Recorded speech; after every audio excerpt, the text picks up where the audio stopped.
Action! Welcome back to Show and Tell. I'm Billie. I'm coming to you from Manhattan. My guest today is across the pond in London. Don't go away. I'll be right back with her.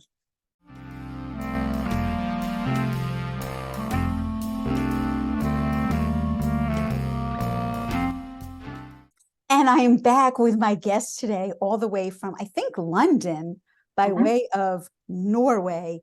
This is the Ellie, who probably needs no introduction because I think many of you watch her podcast. So, Ellie, welcome to Show and Tell. It's so nice of you to join me today. Thank you so much for the invite. Oh, pleasure. I mean, I know you mentioned in one of your recent episodes that the life of a podcaster can be lonely. And even though I don't have a roommate, I have a husband. Still, I'm home alone a lot knitting. So I get that. It's nice to interact with other knitters. And hopefully we're going to have a fun conversation talking about not only the patterns that you create, but I'm very interested in traditional Norwegian knitwear. How this all began, what are the typical patterns that people use? I'm personally not wearing a Norwegian sweater, and this is not a sweater that I knit, lest anybody think I became Scandinavian overnight. This is something I purchased my first trip to Europe. It's from Switzerland, but it has that, navy and white and red flavor and the little fleas. But tell us what's unique and special about the Norwegian traditional designs. Well, before I answer that question, I just thought it was kind of funny that you were like wearing your store-bought yoke, because I just had a outfit change, because what I've been wearing all day is a store-bought H&M color work yoke from like over 5 years ago. So I'm not always like up in my own knitwear either. Like sometimes I just have something that look a little bit Norwegian-ish from the shop. But anyway, so yeah, your question was what makes Norwegian knitting special? The motifs, what's special about them, unique to them? I honestly like kind of sometimes it's just like a feeling. Like, I don't know if you've seen like the Alice Stormer books with like all these different charts in there, and it's often categorized not just under Scandinavian, but there's like separate chapters for Norwegian and Swedish. And like I couldn't really tell you like what makes one or the other, but I have a feeling it's very right the way it's been organized. Like it's just like I recognize the style. Like I think if you're from Norway, just like can very quickly tease out like, oh yeah, that's like a proper one, and that's like kind of a knockoff one. I don't think we do any like typically big motifs. Like sometimes the motifs can be like people or animals. You don't see that so much these days, but like in the more historical stuff, like people try to symbolize, like different beings. Sometimes it's the like crosses and the circles in between. Not that they're always circles, but there's that's kind of a difference between Norwegian knitting and Shetland knitting. So they will often have the thing in between the crosses as like the big feature, like if you have it on a yoke. Whereas in Norwegian knitting, it's the cross that is the big like X symbol. That's like the main feature, and the thing that's in between is more like a filler. Does that make sense? It will probably make sense with more visual aids, but Yes. Is there a name? I mean, I've heard it called X's and O's, but is there a special name for that motif? I don't think so. No, I think X's and O's is as much as I've heard as well. And do we know why X and O is so prevalent? Certainly in, as you mentioned, Fair Isle, but it sounds like Norwegian also. Do you know the origin of that? Not by heart, so I'm probably going to guess a bit when answering this one. But a lot of historical Norwegian knitting, so when we're talking about historical Norwegian knitting, first of all, it doesn't actually go as far back as we think it does. Like we think it's like, oh my God, Norwegians must have been knit since the Viking ages. And it's like, no, it didn't. Most of what we think of as Norwegian knitting is mid-century interpretations of late 1800s knitting. So it's really not that old. It's like we're talking about within the last 200 years. And then at that time, like people were in Norway, like it wasn't a very wealthy country at the time. People lived usually very rural, and people were a lot more both religious and superstitious for the time. So there's a lot of the stuff that goes into color work, both in the color choices and then the symbol that they used in the color work, has like a lot of meanings that we don't really read into knitting today. And we just use the things that look aesthetically like that because we like the look of it and it gives some kind of nostalgia maybe. But then back in the day, like they had a lot of thought behind that you know I don't really relate to, but it's interesting to learn about. What kind of superstitions? Oh, it could be anything. Like I actually wrote a guest blog about this on Kate Davis's blog last year, just a year ago, last December. And one thing that's kind of funny is like if you look at a lot of these like old fishermen's jumpers, they often don't have any color or color work from the waist down. And people just kind of just looked at that and assumed that, oh yeah, of course, why would you bother dyeing yarn or doing any color work patterning on something you're gonna tuck into your trousers? That's probably why. And that's like our modern interpretation of that. Like they just didn't put any thought to the aesthetics of something you weren't going to see, end of, right?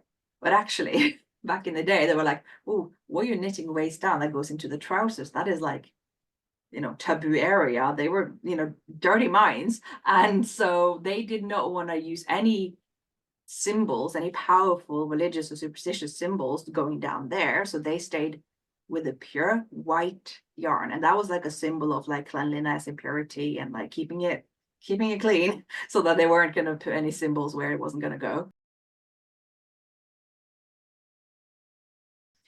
I'm so glad I asked you because I never would have imagined any of that. It's Wow. funny thinking about today for sure. And yeah, I don't tend to include that feature in my reinterpretations. Like I've done certain interpretation knits of both, like the Haldogard, for instance. That one it originally has that white section down. I included a photo of that in the pattern, but I did not put that in my interpretation. We don't really need that today, and it's, you know. Do you have that one handy that you could show us? It should be here somewhere. Hang on, I have everything ready behind me in the bags. It's a interpretation of an old Norwegian fisherman's jumper. So originally this one was like all the way from maybe up here, just way all the way down. But obviously I went with a bit more of a modern take on that, with just like a regular ribbed waist. I love it. This is always such a struggle in the podcast, just like how to fit everything in the frame. No, it's good. Talk about the 8-pointed stars. Oof. That one goes so far back that I don't even think we can associate that with purely knitting. We think about that as like something very Norwegian. And there's a lot of discussion about like, oh, where does it actually come from? But chances are if it's European, it's probably Spanish, but more likely it's probably from the Middle East and from sort of old sort of Arabic, Islamic traditions of geometrical, you know, they have very good geometrical and then mosaics and stuff. So it could go that far back and that far away. It's not entirely sure, and people do discuss this a lot. But yeah, and no one knows how it came from the Middle East to Norway, of all places. I think it's just because it's been over such a long period of time, it's sort of inevitable that it will spread. Because again, I don't know the details of this by heart, but so it's nothing to do with snowflakes. No, it's just been hundreds with predates knitting probably, right? So when it came to Norway, it didn't even start off in knitting. It started off in embroidery and then eventually in woven works. And then you start looking at the Selbu tradition, and that's where they got a lot of their patterns from. A lot of the symbols, the pattern repeats that they put into knitting, they had that already in other forms of craft. So you mentioned Selbu, and I see behind you have all these books, Kafti and Selbu. Tell us about these terms, because to people who are not Norwegian and not really steeped in this language, describe what those different things are. I know there's something with Selbu mittens and there's all those motifs, but I mean, talk to that, because those are all Norwegian traditional motifs, right? So Selbu is actually a village. It's a particular place that I've been countless times, and I'll probably, if you go far back, find. I say probably, I know for a fact that I got relatives from ancestors from there. Yeah, it's a village that I used to drive through a lot when I was younger, on our way to our family cabin in the mountains. And it's not like a particular remarkable area, but it is remarkable for its color work traditions that started a trend nationwide and eventually globally. And I think what's so special about Selbu is that it had a lot of industry in the late 1800s that sort of towards the early 1900s started dying out. So what happened to these people that made and wore these sort of Selbu style type garments and accessories is that they moved to America, they moved to Shetland. So there was one sort of exodus from Norway to America that was just people looking for a better future for themselves and their kids, that kind of thing. Selbu was getting poorer because they didn't have the industry anymore. And then you have the people that came to Shetland, and that was because of World War II. So they ended up there, and what they were wearing were inspiring local knitters there. So that's kind of how that happened. And it's surprising like how recent all these things are. They're not, it's not something that happened a very long time ago. And so a lot of their international resurgence of Selbu, I think, is because it has been passed down not only here in Norway, not that I'm in Norway, but it also was passed down where Norwegian immigrants were in America, and that's people like Terry Shea picked that up and made some books about that many years ago, and then Annemor Sundbø, who's amazing at like kind of picking up old Norwegian knitting and analyzing it. She's the one I know a lot of this like symbolism stuff from, and I don't want to misquote her. So that's sort of been lots of work that these women have done. But also, it's not like Selbu ever went away in Norway. Like that is a style that everyone in the whole country knows. We all know about the Selbu mitten, and that's the main thing that the Selbu knitting tradition is known for.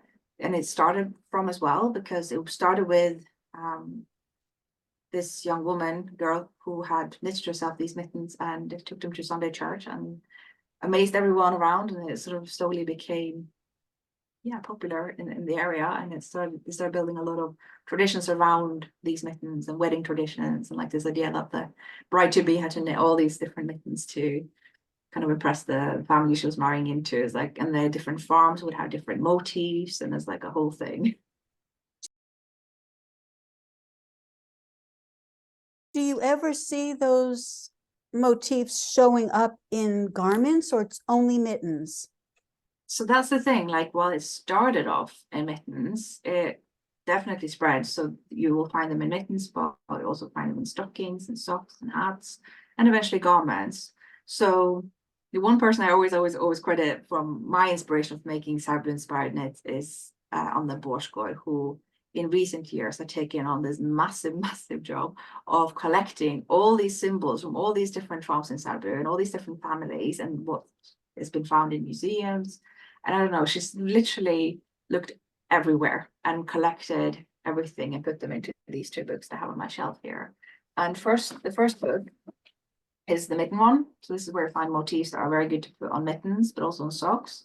So that will usually be a front motif. That's usually the Selbu rose equivalent, or it could be other things too. And then you have the back that will have more of a geometrical pattern repeat.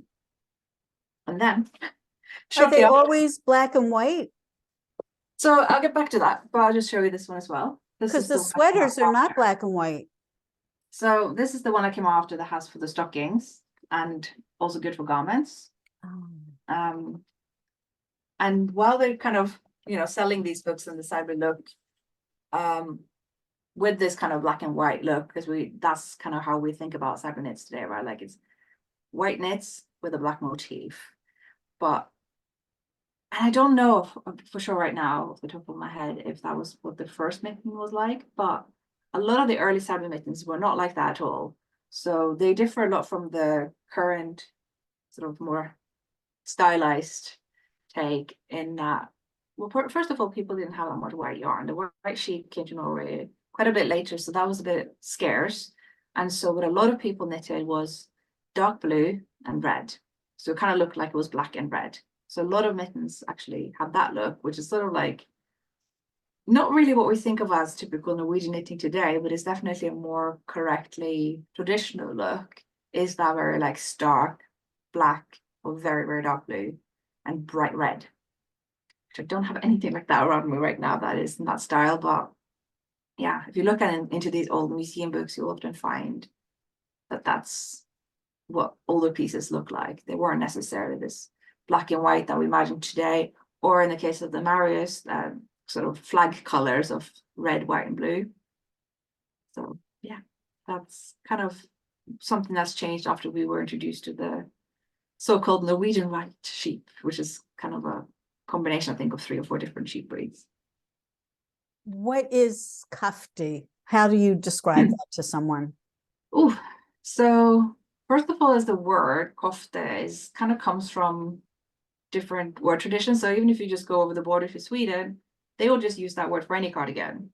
If you're looking at the Sami population of Norway, Sweden, Finland, and Russia, they will use that to describe their traditional gaksi garment.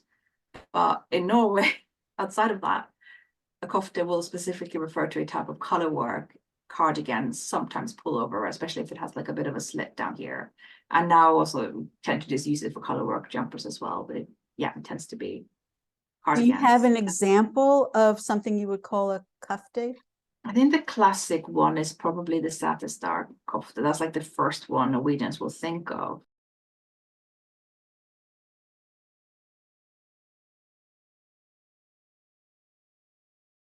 I'm not sure if it was like the first one in that style, but it's definitely the one that's been the most influential, because it will have this like lice pattern, which is basically just a bunch of white dots on this black garment. I'm not sure if they were exactly white or black, but they probably used the lightest fleece in the sheep and the darkest fleece in the sheep working together, would be my guess.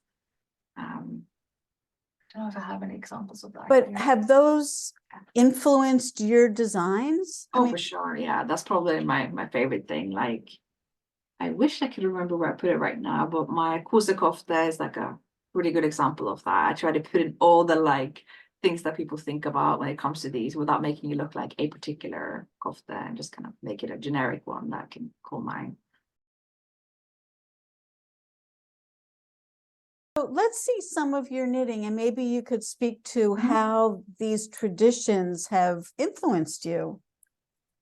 Because you could take the girl out of Norway, but you can't take Norway out of the girl. Yeah, and that's kind of how I started, because I don't know, like when I first moved here, it was in 2011, and I was only going to be here for 1 year. And I hadn't even like brought that much knitting with me, because I just assumed like you'd get yarn anywhere, which turns out it's not like Norway where you can get yarn everywhere. So that was a bit of a shock to the system.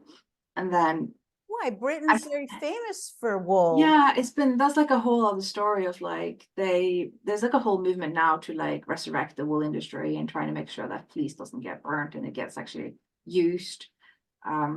So there's quite a shame, and there's been, I think the difference between Britain and Norway, from how I see it, is that Norway's had a continuous knitting tradition. It was never broken off. It never died off. It's been continuous knitting since this, late 1800s tradition to the mid-century interpretation. That was a kind of post-war bloom in knitting in the 50s and 60s to today. It's never really, that line has never been broken. But I get the impression sometimes that in the UK, there was at least 1 or 2 generations that is sort of ended up skipping, perhaps. And I find a lot of people that know how to knit, who are from here, they're self-taught. Many of them have been, learning it from YouTube, or for people in their own age. It's not necessarily been passed down or taught in school or anything like that. So you learned in school or at home? Both. You can definitely do both. For me, it was school. It's just kind of part of the curriculum, and people always get very impressed when I say that, but obviously we are taught a lot of things in school that we do not remember at all growing up later. So it's a bit like, maths and science and all these things. Like if you want to keep it up, you kind of have to take that on your own. Like that's not going to come with school, but we do learn the basic knits and purls in school. Do they still teach it? I think so, yeah. I've never heard that that's changed.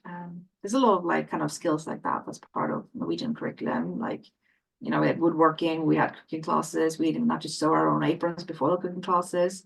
I think most parents sew most of these aprons, but so this is sort of one of many things that we're taught.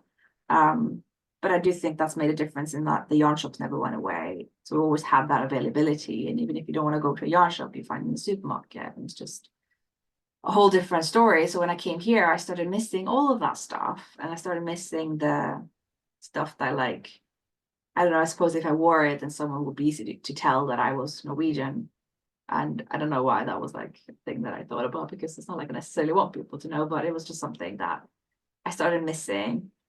And back home, there was like a bit of a knitting boom as well, with younger people started knitting, and that was very exciting. And then the Maoris had like this huge movement. We'll probably get to the Maoris in a bit, but that it's like 3 different books now. I have this one, and yeah, there's like 3 different Maoris books somewhere up on my shelf right now. And so I wanted to knit that, and of course then everything just snowballed, and I kept knitting Norwegian types things all the time, and I bought yarn from Norway, and I would take that to the knitting groups that I went to. One of those groups was in a yarn shop that is run by a woman from my hometown. This shop is called Knit Latitude, and at some point I was asked to teach these things in a class, and I was like, okay, I don't know.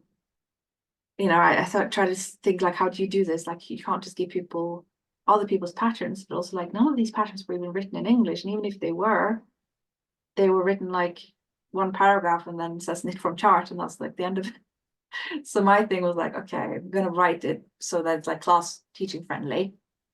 And so, you know, in the kind of English American style knitting patterns, it's row by row, stitch by stitch. There's like not leaving anything up to chance. And so people feel, you know, very handheld through that, and they don't have so much doubt, and they actually feel confident that they can do it. And I did that, plus I went with a lot thicker yarn and Selbu mittens are usually made in, so that it was feasible to do in a couple of sessions.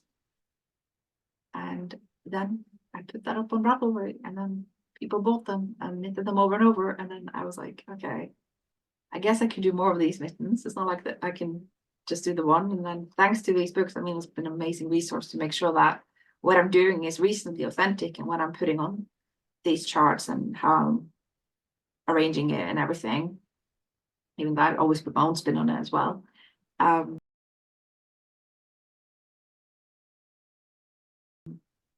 So yeah, after that, I was just like, well, at some point people are going to have enough mittens.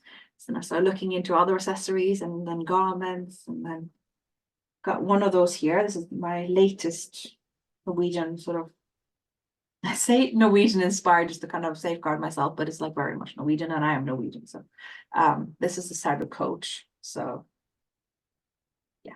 Coat. I get a bit confused because it's not like mirrored in the video, so I try not to move the wrong way.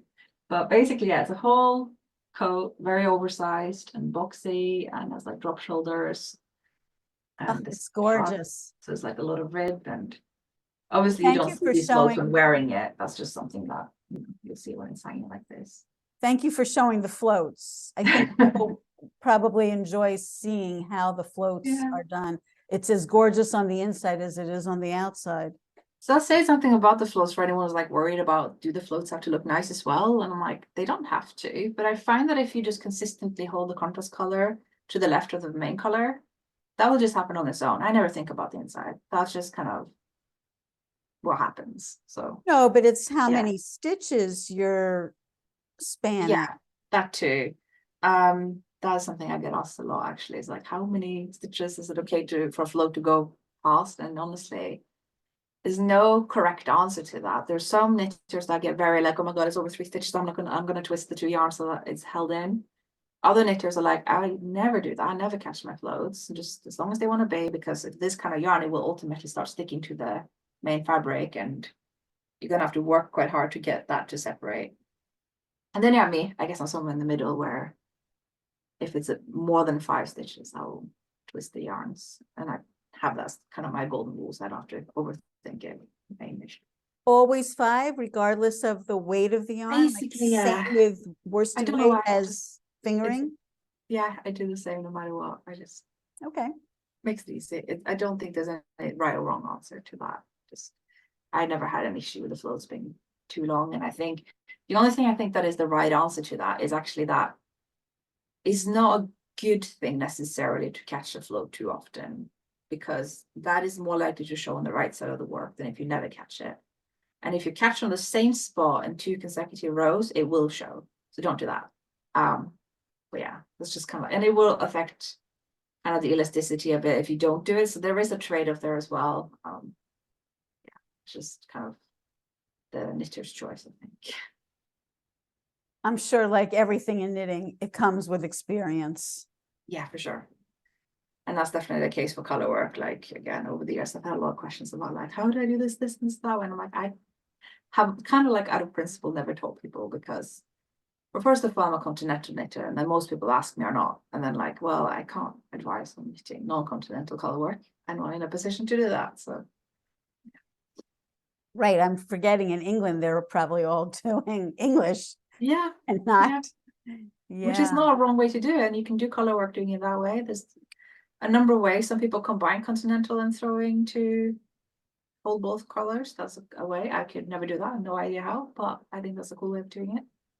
Well, I too learned to knit when I was very young, not in school, because it's certainly not taught in America, but my mommy taught me. I was 4 years old, and she taught me to throw, but shortly thereafter, one of her friends taught me to use my left hand for managing the yarn. So I can do either.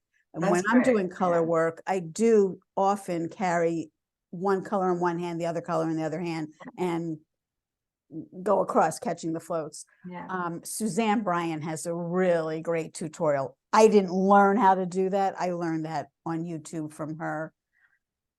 I did want to say one thing, because I interviewed Dr. Susan Strawn recently, who is an American and certainly not an expert in anything Norwegian, but she did comment on Norwegians coming to America and bringing the tradition with them. But she said, you know, people thought they would be knitting on the ship over and having this like body of work when they arrived.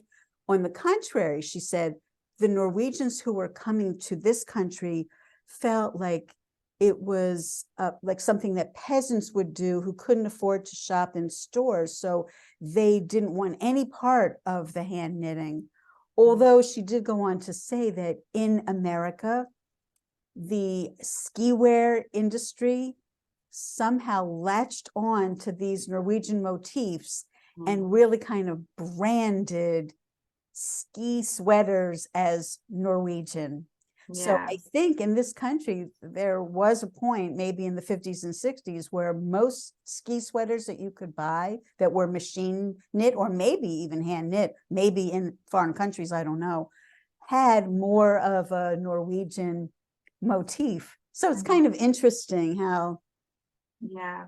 No, I think that things fits happen. my impression as well, because my impression is like the knitwear and knitting skills that were brought over to America from Norway were definitely like kept in the families. You know, this is stuff that's been like kind of rediscovered now. I don't think it was kind of out there and just float like passed into the culture. It's something that people are like picking up now, and you see that in like Tara Shea's books of like, oh, here are these mittens that are found in America, but like they've had to kind of been like, you know, not literally, but like dug up again. So yeah. Well, in your family, since it was passed down, are there things that were knit by like your grandmothers, things that you still have, Yeah. or at least pattern books of their We design? have this Maris jumper that used to be my dad's when he was little, that my fraternal grandma made. And me and my sister sort of been passing it around between ourselves, because we were like, for a bit I had it and then she had it. It's very itchy. It's like, Love to see it. Do you have a picture? Maybe you can I don't, but it's like, I mean, they all kind of look the same, to be fair. It's just like a boxy satin sleeve, because slit neckline, I think. That's usually the traditional way. They just like have a boat neck, and yeah, it's older yarn, so it's not very soft. And people I'll got try very and picky get, about yarn softness lately. So now there's like the yarns, the fleece has got softer. They're picking more lamb's wool and putting that into the yarn. And it's like the stuff that they make of Norwegian yarn today isn't necessarily as harsh as the older stuff. I'll try and get a picture of one to insert Yeah. here.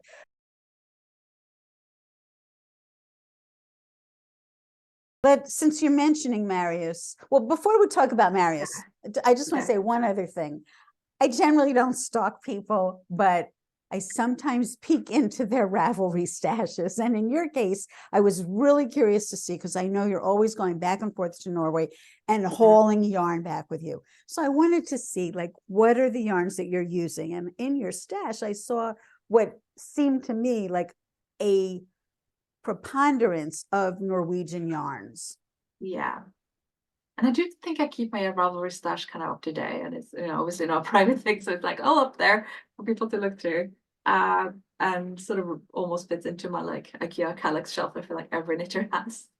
And it does really consist of like all the yarns. Like you can't see it here, but this shelf up here is like where I keep superwash hand-dyed yarn. Like as long as it's not as big as a sweater quantity, I'll just chuck that in there. So that's, the yarn I love as well. I sometimes have people telling me like, oh yes, Ellie, I know you don't like superwash. I'm like, I've never said that. I like all yarn. This is superwash. I've designed with that. So, or maybe it isn't actually. Maybe I shouldn't say that. I'm sure when you're knitting for your nephew, it's super wash, yeah, right? I'll do different things. I'll just tell my sister how to look after it. I've done both types of yarn, but yeah, I think a big majority of my stash is yarn that is either from Norway either brought directly from Norway, or there has been times on and off in the UK or in Europe. Well, back in the day, we could order from Europe before Brexit. That I could order and have that here. There has been like, Isolde used to sell a lot of Norwegian yarn, and obviously that shop's been closed since, so that was an option. There's even been like some kind of like last minute discoveries of like, oh, there was a UK shop that used to sell Ask by Hillesvåg, which is a lovely, lovely yarn. And then as they were closing down, that's when I found out, and I bought all the yarn on a discount when that was like the last left. So what's the allure of Norwegian yarn? Because like I mentioned before, Britain is certainly famous for yarn, and in Shetland you have a lot of yarns that are used for color work too. So what is so special for you about the Norwegian yarns? I mean, it's like for me, it's, the nostalgia and everything and what's special to me, but it is kind of like objectively a good yarn that has like a lot of international demand. There's like a whole movement to make sure that we are making sure that the Norwegian white sheep is still like the main sheep breed in Norway that, the meat industry is going for, because not only, is it good for the meat side of things, which I don't make my business, but the fleece is just really good for knitting. First of all, it's already white, so you save a lot of stuff on bleaching and anything like that. You can dye directly on it. It's strong, it's quality. It has like kind of just like this sweet spot of like being fairly soft. It's no merino, but it's like fairly soft, wearable fibers. It's not too long or short haired. Like it's got like a lot of things that are good for both machine knits and spinning and hand knitting, and it's just like a big demand for it in the whole ski sweater industry as well. And yeah, I think it's just very good all around yarn. Like I've got this like little project here with Hillesvåg Oscar in front of me now, and I'm just like, everything about this is great. Like the only thing I probably wouldn't knit with it is socks, because that I do think requires some nylon, but I would do anything else with this, and it's super versatile. Garments, accessories, great for color work. I get the best color work results when I use this, although again, I think you make color work with any yarn, but I find that people who have had their first go at color work and then they're a little bit disappointed with what they got, and then they don't want to try again, but then they do try again with some yarns like this, and then they kind of find like the results it almost knits itself in a way. Okay, tell us the story of Marius. Oh wow, it's such a silly story, and it's a little bit controversial, so I'm just kind of saying preemptively, allegedly, in front of everything. So I'll show people first. I have both a garment and a cushion here, actually. First of all, it looks like this. This is my cushion. That is a terrible creation. That is, I thought about throwing out, because the pillow I knitted inside here is just falling apart, and so the case is not too big for the pillow, but that's how that looks. And I actually improvised my own cardigan in Osk, actually, years ago. That is not a pattern. I cannot take this design and make it a pattern of mine the way I can do with other reinterpretations, and I'll tell you why. So it looks like this. It's usually navy blue, and it'll have this white patterning and red details, and it became a massive hit in the mid-50s in Norway. Just put that here. And it was designed by a woman named Dale, who published it for Sundbø Design, which is one of the biggest yarn companies in Norway. It's probably like Norway's equivalent of Rowan Yarn in the UK. Like they are like the big go-to kind of. It's available here in the States. I've knit with it they quite find a it bit. like made a splash internationally, which is very exciting to see. And thing is, right after, a couple of years after, that became such a big hit with when it was published under Sundness, and it was modeled by this like super famous guy named Marius, who was both like a war veteran and he was an actor, and he was like, you know, this like super good looking guy, everyone loved him, and it was like having the, I don't know who's like the hot shot these days, but you know,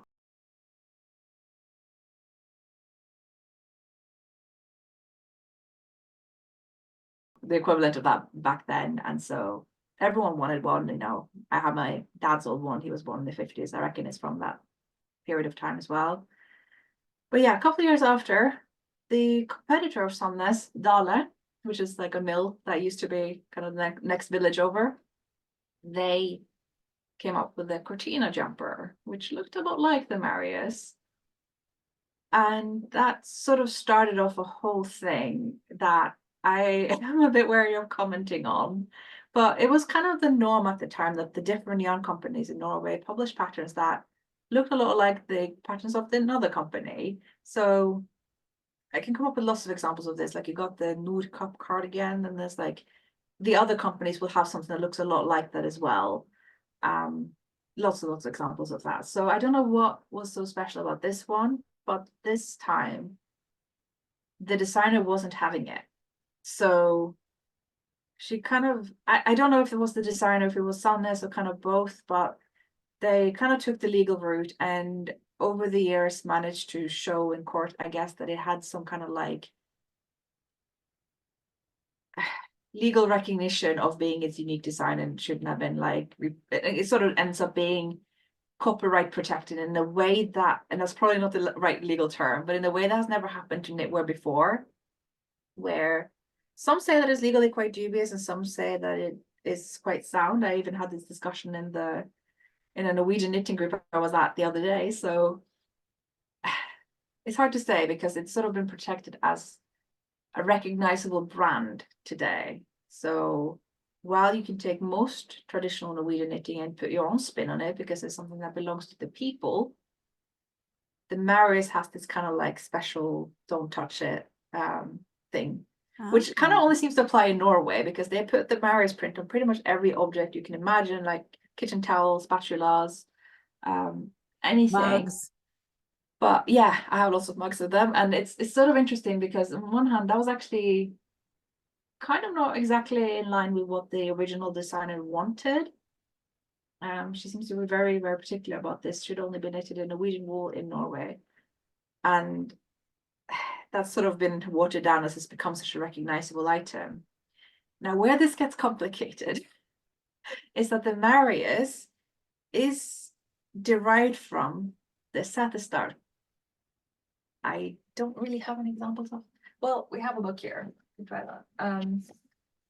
So I have one, this is like one of those books that's just based on Setesdal. See if I can find a classic example. Right, this one will do. So this is one example of the Setesdal. So you can see some similarities here. And I'm not saying all Setesdals look like this. This is a lot more of a varied design because this is a more historical one of the earliest kofta designs. And the Marius is a take on that. And so there's a whole discussion of like, well, should that be something that only belongs to Sundness and only belongs to Lillum Design, which is the company from that original designer who sold it to Sundness. And so how it is today is that it's only Sundness who get to do those knitting patterns.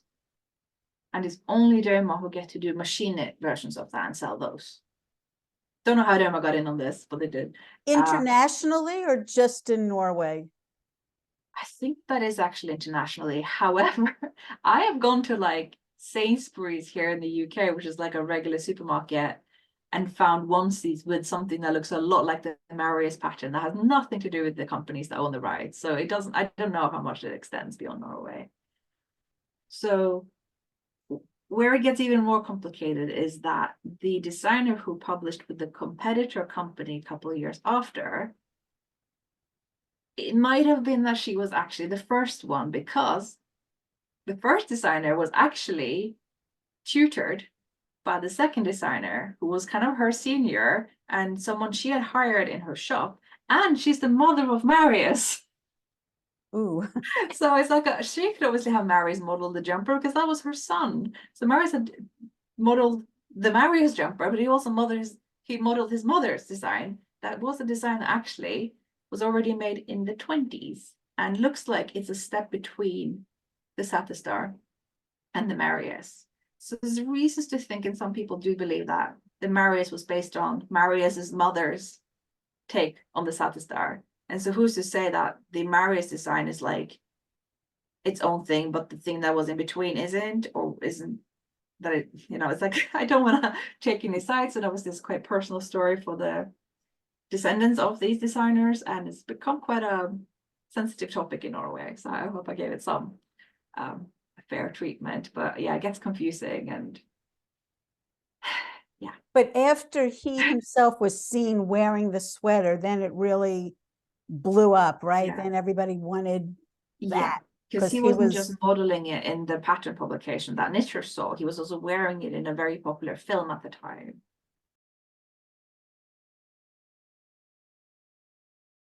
So that's like the best promotion you could hope to get. And not only that, but it had the flag colors. And you can imagine Norway has been under, 400-year rule under Denmark, and then shortly after about 70 or 80 years under Sweden. And then it gets a couple of decades before there's a Nazi occupation for 5 years, and then there's freedom and independence, and then there's a knitting boom in the 50s as Norway's building itself up after all this, and you get this very popular jumper based on all this traditional Norwegian knitwear in red, white, and blue, which is the colors of the flag. It is like a recipe for success, and you have this like handsome war hero actor, super guy, so it was gonna happen. It's so interesting. It's so interesting. Yeah. Well, let's see some of your sweaters. Cool. Right. So I'm wearing one. It's a cherry puff because it's kind of cherry colored and has puff sleeves. So that seems like a good name. Sometimes I dabble in vintage knits. It's not really my main forte, but I really like the look. I always kind of liked sort of everyday vintage wear. Like a lot of time people are really, really into vintage. They like fashion, like the fashion magazine, what the famous Hollywood actresses wore.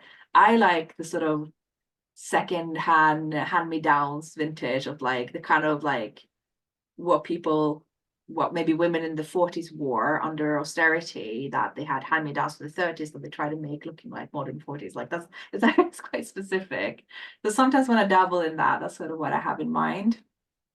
And it's not really my main thing, but while it may seem like I'm like doing two completely different styles, I mean, technically it's all kind of mid-century stuff, but we just think of the Norwegian stuff as so much older, when in fact it's later because it's more 50s and 60s. And yeah, the vintage stuff is usually more like 30s and 40s. So people are considering 50s and 60s vintage now. Yeah, I suppose it is now. Yeah.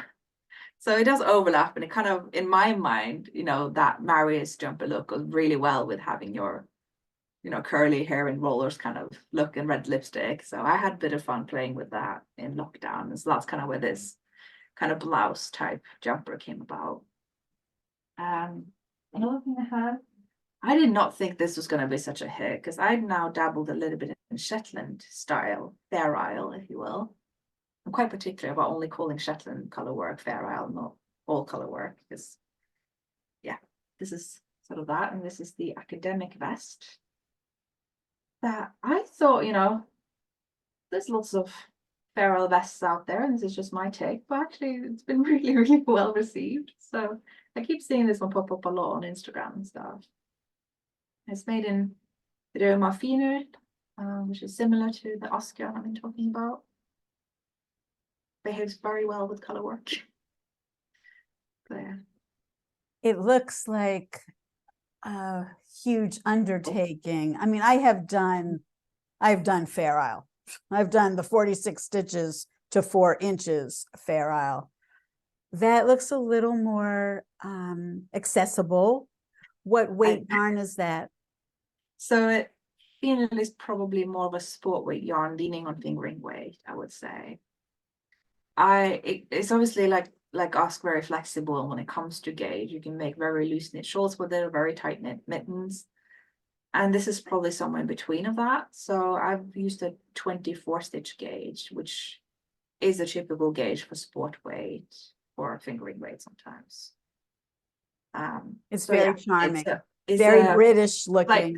slightly bigger needle size than the usual Shetland nest. So maybe that was it. I really can't say, but seriously, people like it, so that was fun. Oh, we have to talk about the color work, the Christmas jumper.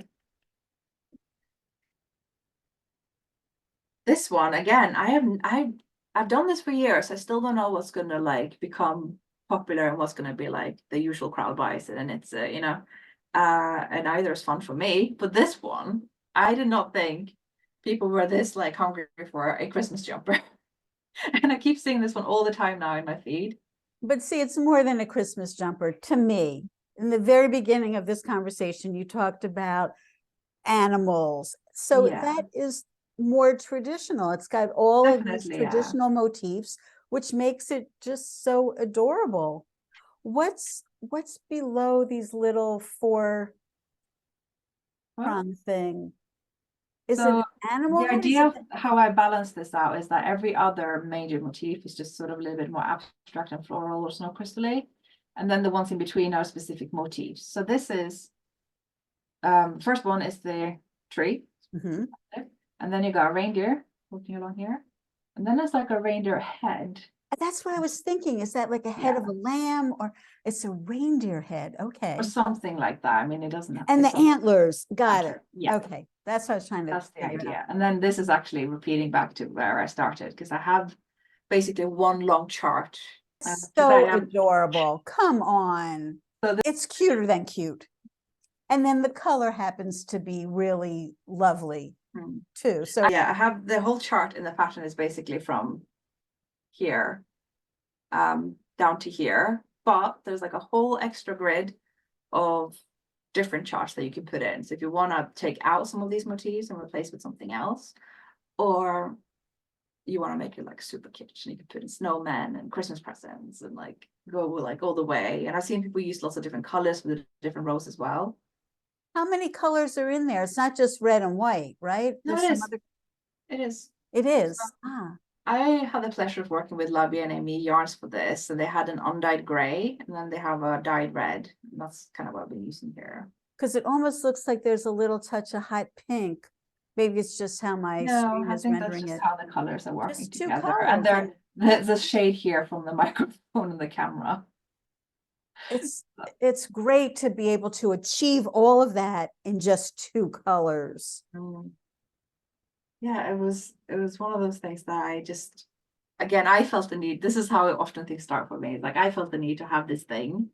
I didn't find anything that was like this thing. So I was like, well, I gotta make this thing. And then suddenly the parents as a lot of people thought the same. So yeah, that's how that worked out. So I have a matching cardigan for that as well. And while I did finish mine last year, I never actually photographed it.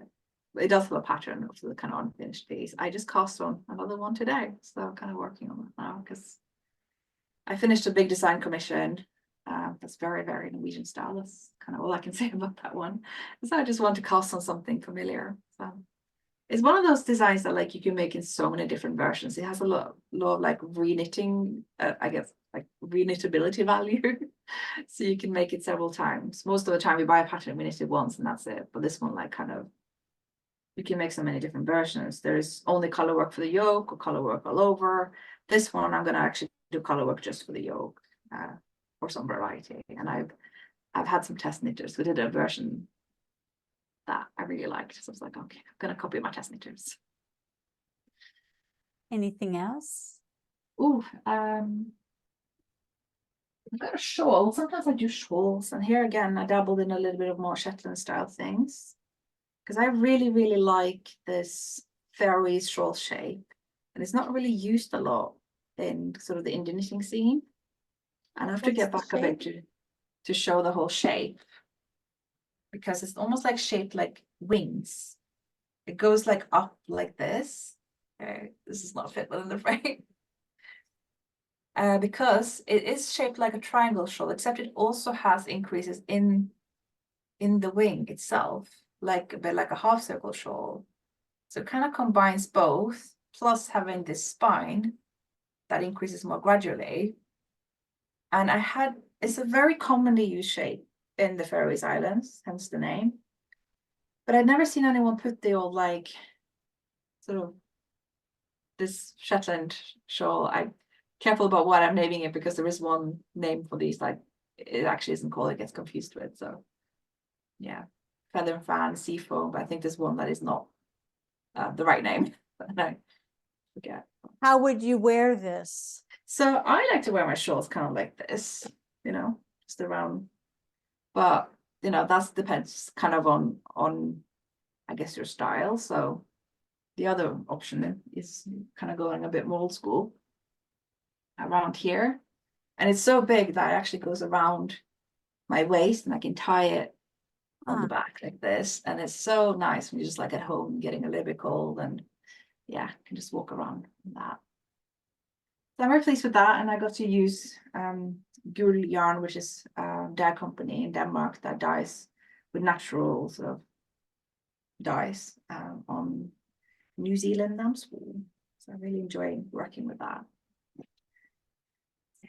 I don't know, I'm a bit chaotic with the way I'm like showing it on camera, because it doesn't quite fit into the frame, but hopefully I'm kind of unfortunately none of my mittens are here right now. They're packed away elsewhere. It's sort of weird, like I've started the whole Skeindeer Knits thing shortly after I moved in here 7.5 years ago, and I'm about to move hopefully soon. Don't want to be too excited too soon, but that's kind of why everything's a little bit all over the place. So I don't know where I have everything right now. Some things are going into boxes already. So yeah. Did you just say 7.5 years in this place? In this flat, yeah. And now you're moving? Yeah. I'm 47 years and I have no intention of ever moving, because I couldn't face packing. Yeah. I mean, that's not the main reason, but why do I have so many things? Like, I've already packed 3 boxes of the clothes I don't typically wear that much. I'm like, why do I need 3 boxes of that? I don't even like having that many clothes. And that's, no, I've been starting with the hand knits and the yarn stash. So it's going to be an experience. are there any other sweaters that you want to show us? Because you haven't shown that much. Okay. And I think that some of your designs have that Norwegian flavor that people would want to see. Let's see what we have. Oh, this Give one. it up, give it up. So this is the big bag. It's going to sound awful, but I'll try to get things out. Oh, now I'm making you work. So this is I call it the Islander, because it's called Islander in Norwegian. So I try to give it a little bit of my own name, because anyone who sees this will like, oh yeah, I know that one. That's like a traditional kind of thing. And there's lots of jumpers that look exactly like this. But I wanted to, again, do my take, because all the major yarn companies in Norway have done their take. I can do mine. A lot of people don't understand that's how it works, and like thinks that they have some kind of special license for these things, which is not how it works. Obviously, it's public domain, and anyone can have their take and make sure that it's, you know, uniquely theirs. And so what I've done, I designed it for a much lighter yarn. So this is a fisherman's jumper. So they're supposed to be made in very thick yarn, you know, keeping you warm and dry at sea. But I kind of thought, like, let's make it a bit more for everyday wear friendly. So it's using lamb's wool, fingering weight lamb's wool from Hillesvåg called Billie, and it's work top down, because people seem to love working top down these days. And I think it's quite nice for this silhouette as well. So it basically just has you working from the shoulders, and you have the option of either short row shaping the shoulders. So you have color work short row shaping, which isn't fun, but it's a nice little touch to have that little slope. But you can opt out from that if you really do not enjoy color work short rows, and just have a straight shoulder. And there's nothing wrong with that. That's how the original traditional fit is. So you pick one. This is a sloped color work one. And then you shape the neckline in the front as you kind of knit down, and you have a steek, one short one for the neckline and one long one for each armhole. And you can cut up later, pick up stitches in the round and work the sleeve top down. And it's quite a simple construction, but I just hadn't seen anyone do that with the Islander or Eastlander.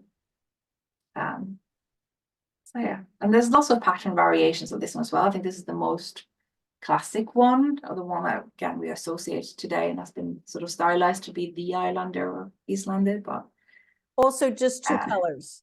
yes, And they are typically made in these colors. But again, if you look back and look at the earlier sort of museum pieces of Norwegian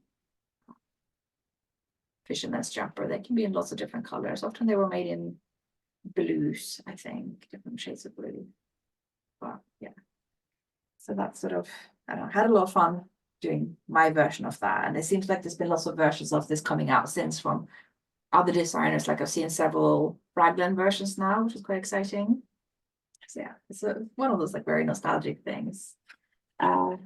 Speaking of nostalgic, this was my first garment design. Yeah, this is what I want to see. Yeah, yeah.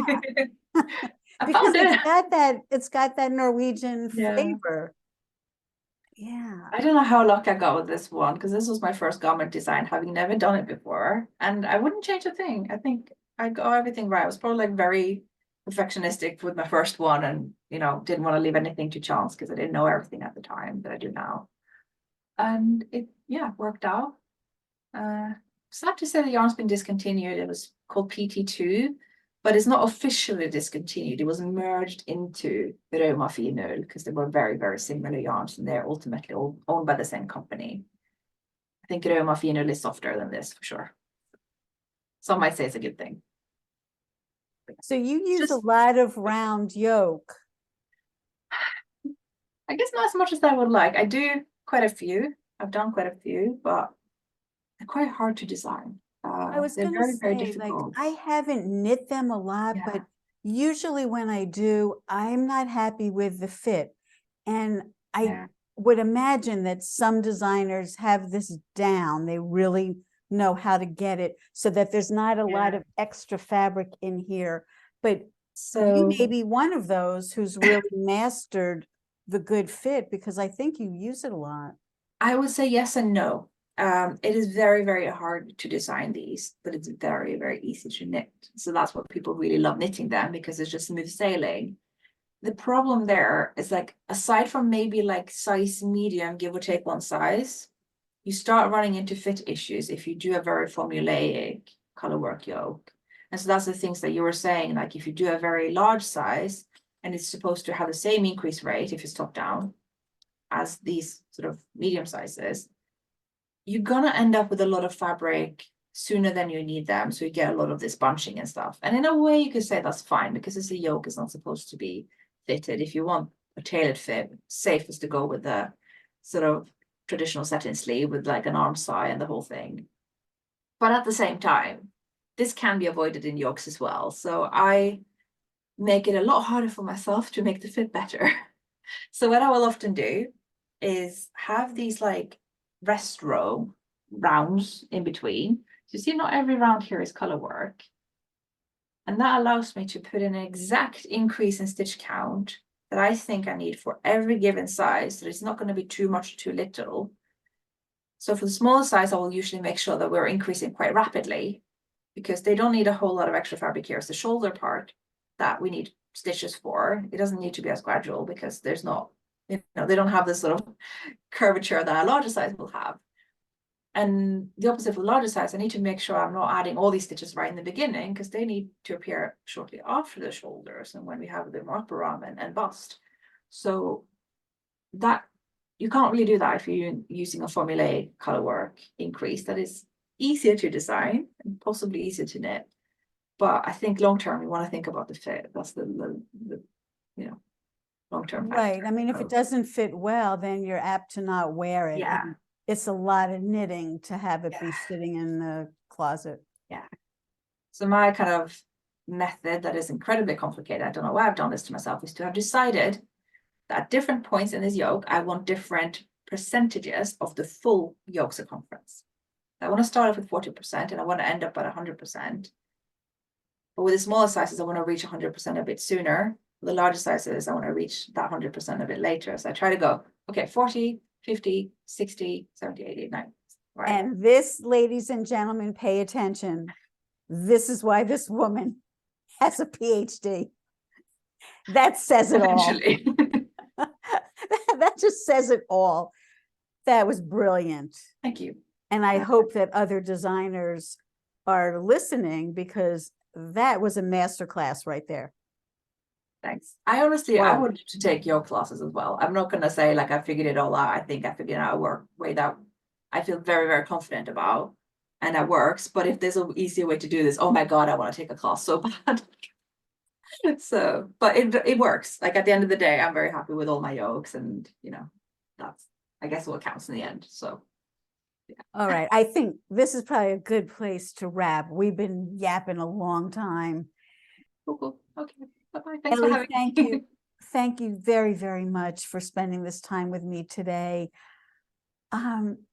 It's such a wonderful thing, Zoom. Everybody run out and buy stock in this company because it's a miracle that I can be sitting in New York and you can be sitting in London, and we feel like we're in one another's living rooms, and I feel like I've met you in person, and I haven't, but it's so special, and I'm very grateful for you to have given me and my audience this time. So thank you. Mwah. Bye. Thanks for having me. Pleasure. Happy holidays.